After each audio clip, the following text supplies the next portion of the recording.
Dusty mop in trembling hands, an old janitor shuffled past the laughing students. "Look at Grandpa," one sneered, "too weak to even push a broom right." Heads nodded.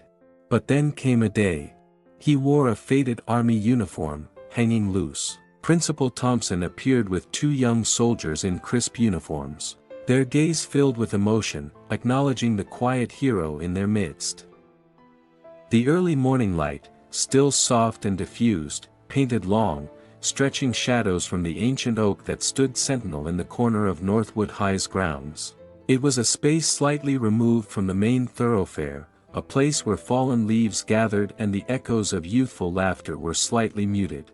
Here, with a slow, almost rhythmic motion, worked Mr. David Miller.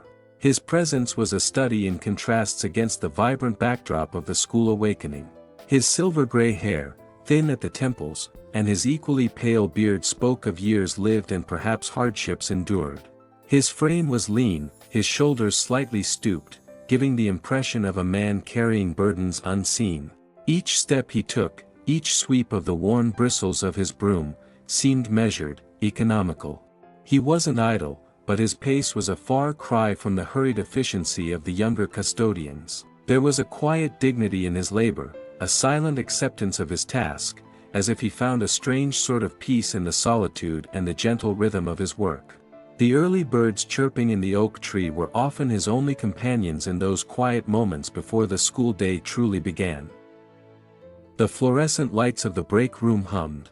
The aroma of stale coffee hung in the air, mingling with the sharper scent of cleaning fluid. "Sarah Johnson is one of the 3 school janitors. Honestly, Tom," she repeated, her voice a low murmur of frustration, "it's beyond me how he gets away with it. I swear, half the time I see him, he's just existing, leaning on his broom, staring off into space." Mrs. Davison even commented yesterday about the state of the lobby floor after he supposedly cleaned it. Tom Williams, a man whose physical strength was often his primary measure of others' worth, grunted in agreement as he microwaved his breakfast burrito. "Yeah, and remember last week with the spilled paint in the art room? We were scrambling to clean it up before first period. And where was old Mr. Miller? Nowhere to be found. Said he was feeling under the weather. Convenient, wouldn't you say?"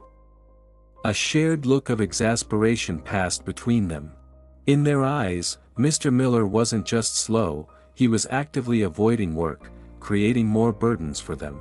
Their youthful energy and drive clashed sharply with his quiet, unhurried approach, leading them to a simplistic judgment of laziness. They didn't see the weariness in his posture, the deep lines around his eyes that spoke of more than just old age. The bell shrieked, and the hallways of Northwood High transformed into a swirling vortex of backpacks and boisterous chatter. Lockers slammed shut, laughter echoed, and the urgent footsteps of students rushing to their next class filled the air. Amidst this youthful chaos, Miller continued his work, now emptying trash cans with a quiet efficiency born of routine. Ethan, his mind already half on the upcoming basketball tryouts, jostled past old Miller without a second glance. Olivia, more observant, noticed the slight tremor in his hands as he lifted a heavy bag, but her attention was quickly diverted by a conversation with her friend about the latest viral video. To them and their peers, Miller was an invisible fixture, a part of the scenery they barely registered. He was the man who made the messes disappear overnight, but his own presence was largely unseen, his story untold. They moved through their day, their focus on exams, social dramas, and future aspirations, oblivious to the silent history that might be walking right beside them. The air in Principal Thompson's office was always calm, a stark contrast to the energetic chaos just outside. Sunlight streamed through the large window, illuminating the diplomas and awards that adorned the walls. Sarah sat forward, her hands clasped tightly in her lap, her voice earnest. "Principal Thompson, we really feel strongly about this. It's not fair to Tom and me. We're working hard, often staying late, and it feels like Mr. Miller isn't contributing his fair share. We've tried to be patient, but it's been months, and we haven't seen any improvement." Tom leaned forward, adding his weight to Sarah's plea. "Exactly. "We're not trying to be difficult, sir, but it's impacting morale. We feel like we're constantly picking up after him. We honestly think the school would be better served by someone who can handle the physical demands of the job more effectively." There was a genuine sense of injustice in their voices, a belief that they were simply advocating for efficiency and fairness. Principal Thompson listened intently, his gaze unwavering, his expression thoughtful. He steepled his fingers on his desk before responding, his voice measured and carrying a hint of something deeper. "Sarah, Tom, I appreciate you bringing this to my attention. I value your hard work and dedication to Northwood High. However," he paused, his eyes holding a knowing glint, "there are aspects of Mr. Miller's presence here that you are not privy to. His contributions to this school are not measured in the speed of his sweeping or the number of trash bags he empties. There is a history here, a debt of gratitude that runs deeper than you can possibly know.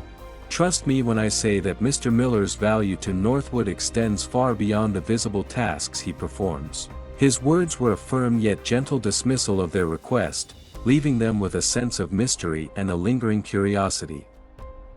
The projector hummed softly in the dimly lit classroom as Mr. Harrison clicked through slides showcasing iconic images of American soldiers throughout history, the stoic faces of Civil War veterans, the determined gaze of those who stormed the beaches of Normandy, and the weary but resolute eyes of soldiers in Vietnam.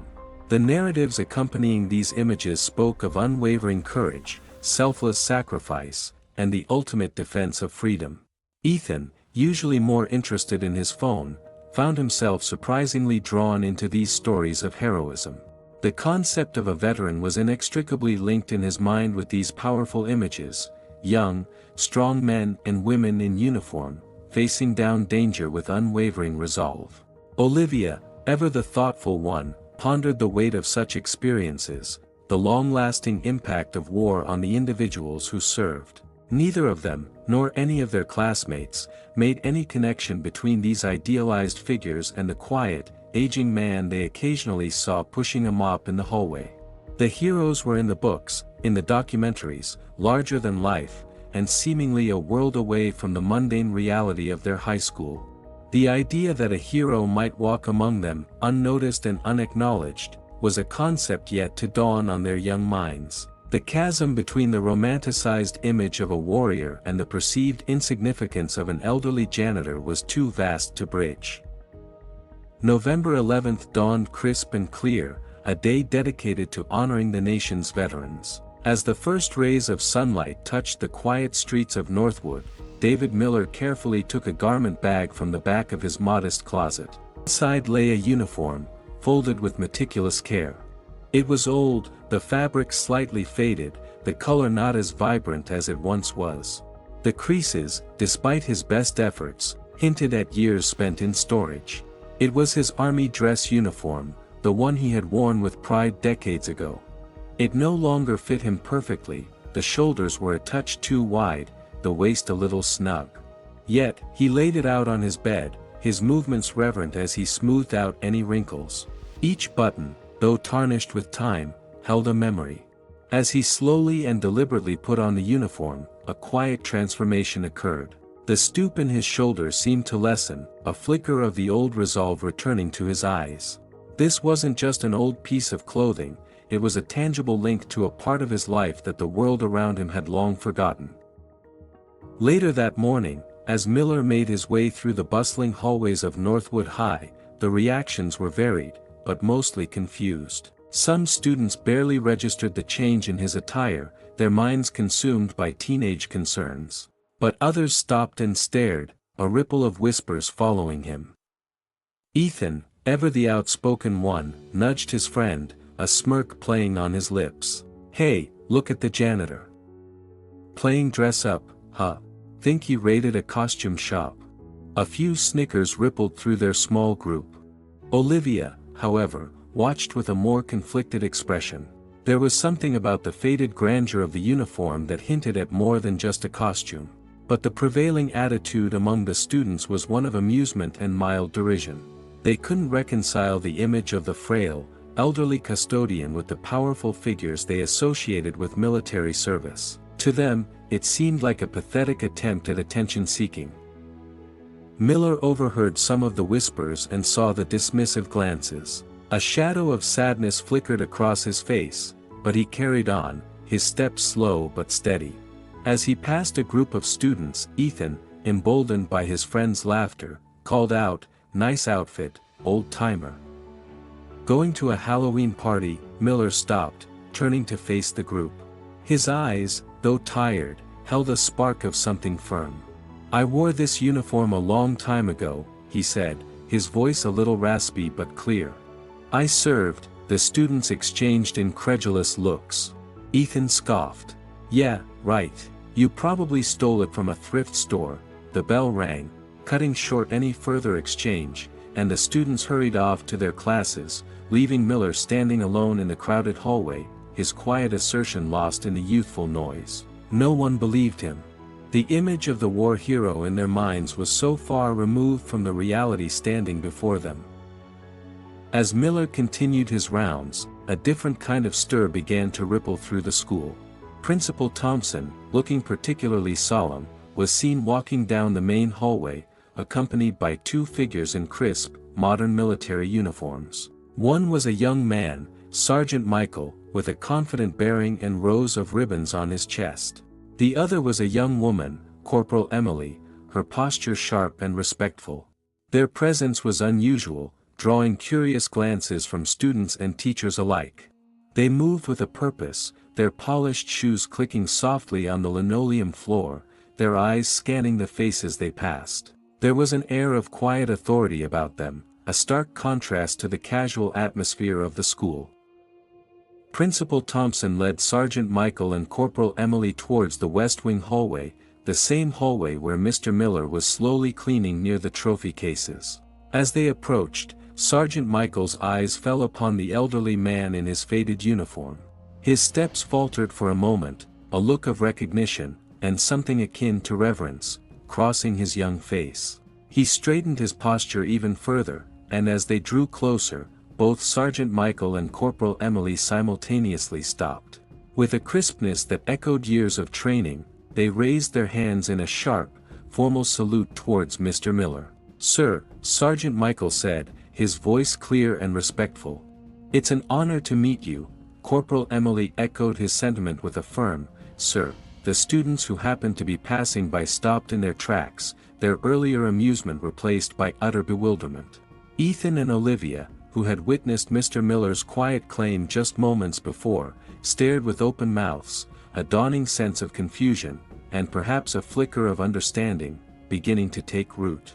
The casual dismissal of the old janitor was suddenly confronted by the undeniable respect of these young, uniformed soldiers. A hush fell over the hallway. The usual adolescent clamor faded into an awed silence as Ethan, Olivia, and the other students who had witnessed the salute exchanged bewildered glances. Their earlier mockery now felt like a distant, embarrassing memory. The respect radiating from the young soldiers was palpable, undeniable. They looked at Mr. Miller, still standing quietly with a slight flush on his weathered cheeks, through entirely new eyes.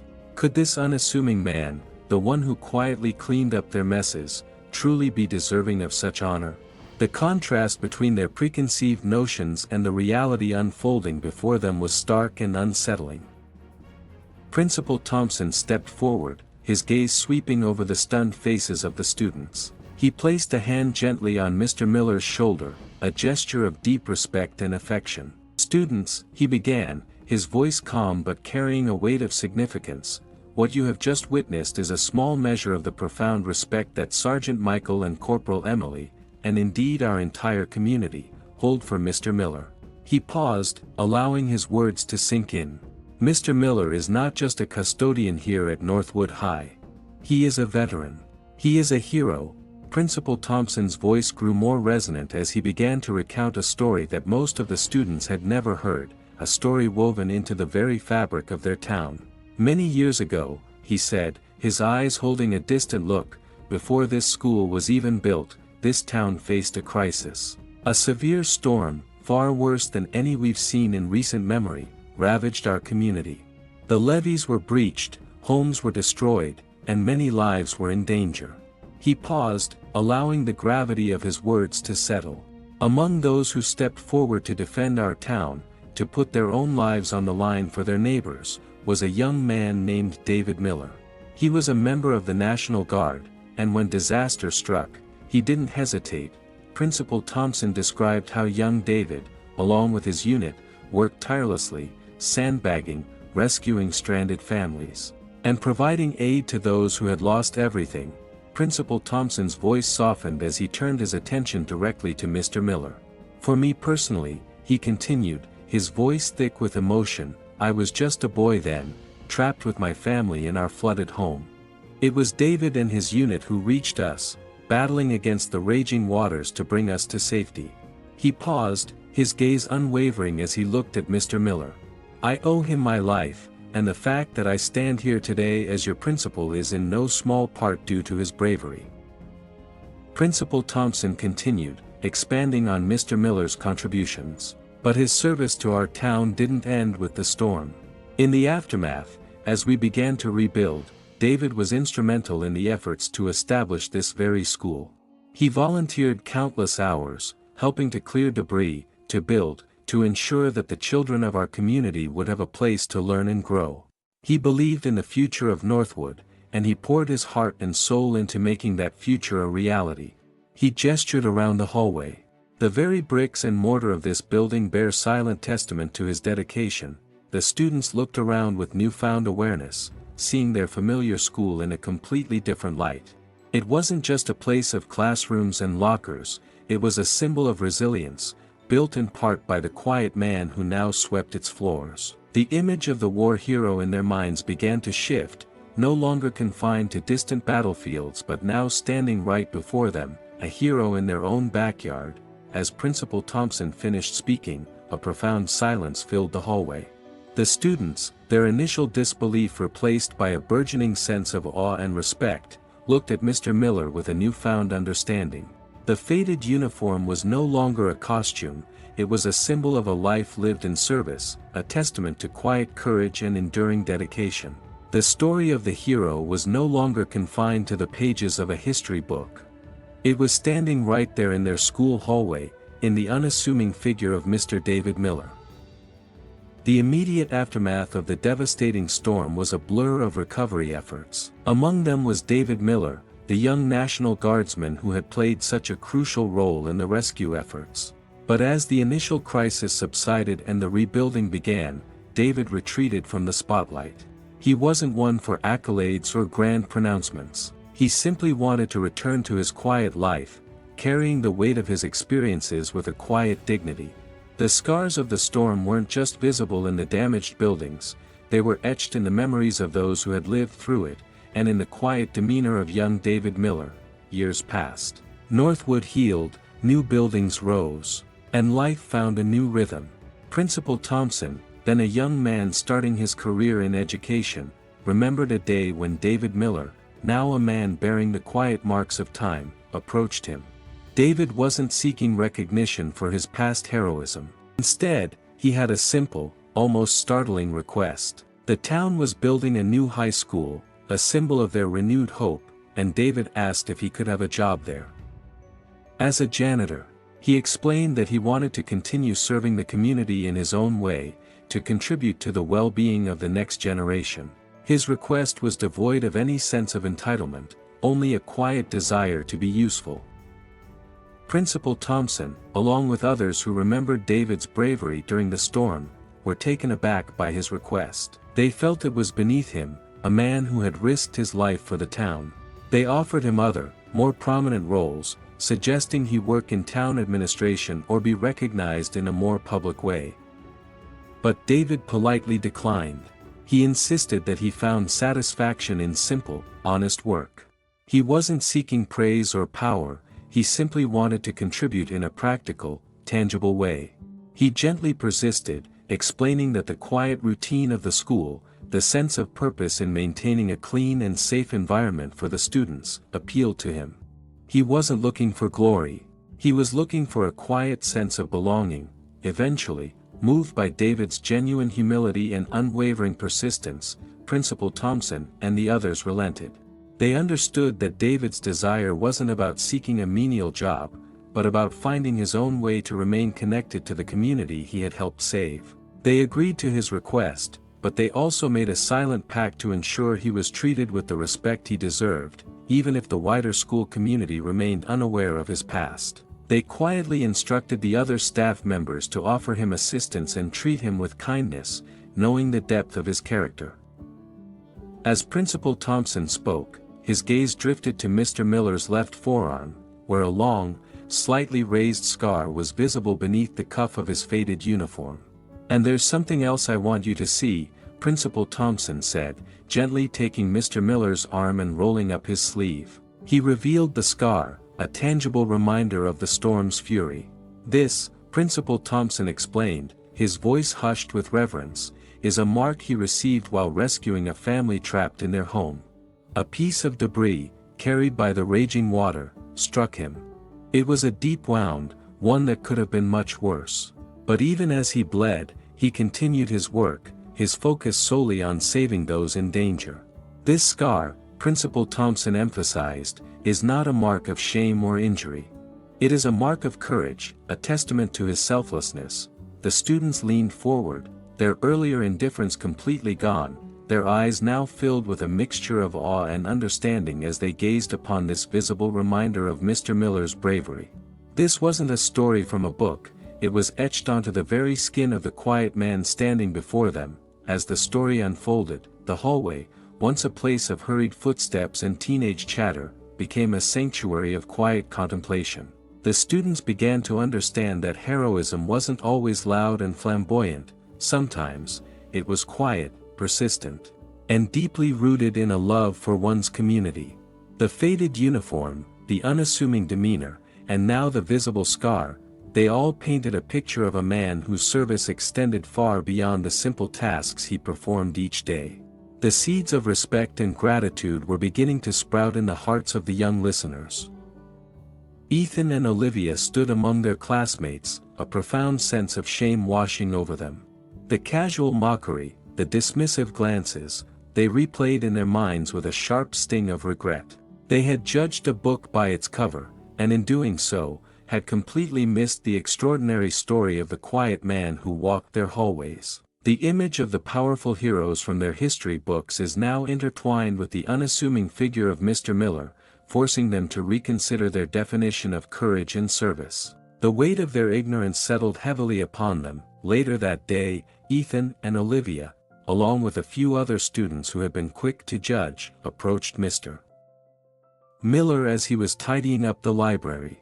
They were nervous, their words halting at first. Ethan finally spoke, his voice sincere, "Mr. Miller, we're so sorry.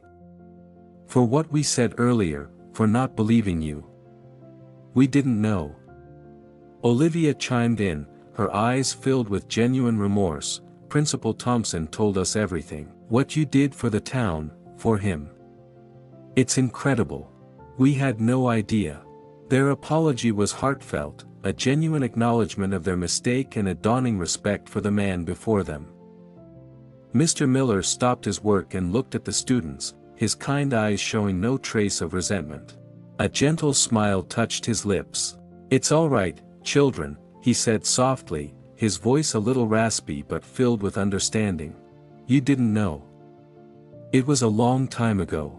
What matters is what you know now." His quiet acceptance was a testament to his humble nature, his lack of bitterness despite the years of being unseen and unacknowledged. He wasn't looking for apologies, he simply appreciated the newfound understanding in their eyes. The students' newfound respect wasn't just limited to words.